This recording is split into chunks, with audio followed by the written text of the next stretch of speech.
കേരളത്തിന് എയിംസ് അനുവദിക്കുന്നതിൽ കേന്ദ്രത്തിന് നിഷേധാത്മക നിലപാടെന്ന് എൻ.കെ. പ്രേമചന്ദ്രൻ എം.പി. കേന്ദ്ര ബജറ്റിൽ റെയിൽവേ അടിസ്ഥാന സൗകര്യ വികസനത്തിൽ കേരളത്തിന് അർഹതപ്പെട്ട പ്രാധാന്യം കിട്ടണം. മുണ്ടക്കൈ ചൂരൽമല പുനരധിവാസത്തിന് പ്രത്യേക പരിഗണന ഉണ്ടാകുമോ എന്നത് ആശങ്കയോടെ തന്നെയാണ് നോക്കുന്നതെന്നും എൻ.കെ. പ്രേമചന്ദ്രൻ എം.പി. 24 പറഞ്ഞു. എൻ.കെ. പ്രേമചന്ദ്രൻ എം.പി. ഇപ്പോൾ 24-നോടൊപ്പം ചേരുകയാണ്. ഇന്നലെ സർവകക്ഷി യോഗം ചേർന്നിട്ടുണ്ടായിരുന്നു. നിരവധി ആവശ്യങ്ങൾ ചർച്ച ചെയ്യണം എന്നൊക്കെ പറഞ്ഞിട്ടുണ്ടായിരുന്നു. എന്താണ് പാർലമെന്റിന്റെ ബഡ്ജറ്റ് സമ്മേളനം തടസ്സം കൂടാതെ സുഗമമായി നടക്കണമെന്നുള്ള പൊതു നിലപാടാണ് ഇന്ത്യ മുന്നണിയും പ്രതിപക്ഷവും പ്രധാനമായും സ്വീകരിച്ചത്. രാജ്യം ഒരിക്കലും കണ്ടിട്ടില്ലാത്ത നിലയിൽ അനിയന്ത്രിതമായിട്ടുള്ള തൊഴിലില്ലായ്മയുടെ വർധനവാണ് ഇന്ന് രാജ്യം അഭിമുഖീകരിക്കുന്നത്. സമ്പദ് വ്യവസ്ഥ വലിയ തകർച്ചയെ നേരിട്ടുകൊണ്ടിരിക്കുന്നു. ദാരിദ്ര്യമടക്കമുള്ള അടിസ്ഥാനപരമായ ജീവൽ പ്രശ്നങ്ങൾ കൂടുതൽ സങ്കീർണമായി മാറിക്കൊണ്ടിരിക്കുന്ന സാഹചര്യത്തിൽ അത്തരം വിഷയങ്ങൾ പ്രത്യേകമായ ചട്ടങ്ങളുടെ അടിസ്ഥാനത്തിൽ ചർച്ച ചെയ്യണമെന്ന് ആവശ്യപ്പെടുമ്പോൾ പാർലമെൻറ്റിൽ ഇത്തരം വിഷയങ്ങൾ ചർച്ച ചെയ്യുന്നതിന് ഗവൺമെൻറ് ആഗ്രഹിക്കുന്നില്ല. മറ്റൊന്ന് നിങ്ങൾക്കറിയാം, വഖഫ് ബില്ലുമായി ബന്ധപ്പെട്ടുകൊണ്ട് ഏകപക്ഷീയമായ നിലപാടാണ് ഗവൺമെൻറ് സ്വീകരിച്ചത്.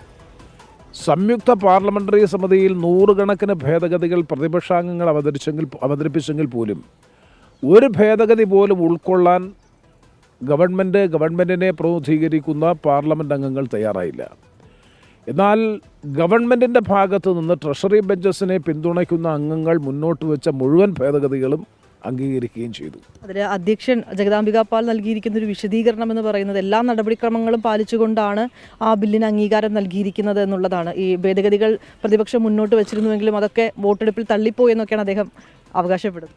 പാർലമെൻ്ററി സമിതിയിൽ പോലും, സംയുക്ത പാർലമെൻ്ററി സമിതിയിൽ പോലും പ്രതിപക്ഷം ഉന്നയിക്കുന്ന ഭേദഗതികളെ ഏകപക്ഷീയമായി നിർദ്ദയം നിരാകരിക്കുക എന്ന് പറയുന്നത് ആരോഗ്യകരമായ ഒരു ജനാധിപത്യ സംവിധാനത്തിന് ഒരിക്കലും യോജിച്ചതല്ല.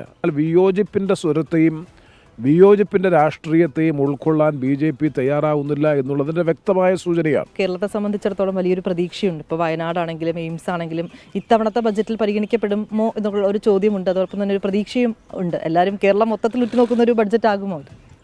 എന്താണ് കേരളത്തിന് എയിംസ് ലഭിക്കുന്നതിന് വിഘാതമായി നിൽക്കുന്നത്? ആ കാര്യത്തെ സംബന്ധിച്ച് പോലും വിശദീകരിക്കാൻ കേന്ദ്ര ഗവൺമെൻറ് തയ്യാറാകുന്നില്ല.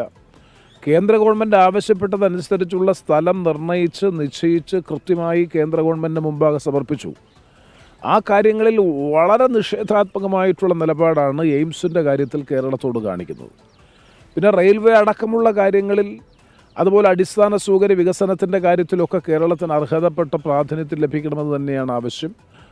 മുണ്ടക്കൈയിലും ചൂരൽമല ഉൾപ്പെടെയുള്ള പ്രദേശങ്ങളിൽ ആ ദുരന്തമുണ്ടായതിന് ശേഷം നടക്കുന്ന ഒരു ബഡ്ജറ്റ് എന്ന നിലയിൽ ഓൾറെഡി ഇതുമായി ബന്ധപ്പെട്ട പ്രഖ്യാപനം കേന്ദ്ര ഗവൺമെൻറ്റിൻ്റെ ഭാഗത്തുനിന്നുണ്ടായിട്ടുണ്ടെങ്കിൽ പോലും ഈ ഡിസാസ്റ്റർ അഡ്രസ്സ് ചെയ്യുന്നതിന്, ഡിസാസ്റ്ററുമായി ബന്ധപ്പെട്ട നഷ്ടപരിഹാരത്തിൻ്റെ കാര്യത്തിലൊക്കെ എന്തെങ്കിലും പ്രത്യേകമായ പരാമർശം, പ്രത്യേകമായ പ്രഖ്യാപനം ഉണ്ടാകുമോ എന്ന് ആശങ്കയോടുകൂടി തന്നെയാണ് നമ്മൾ നോക്കിക്കാണുന്നത്.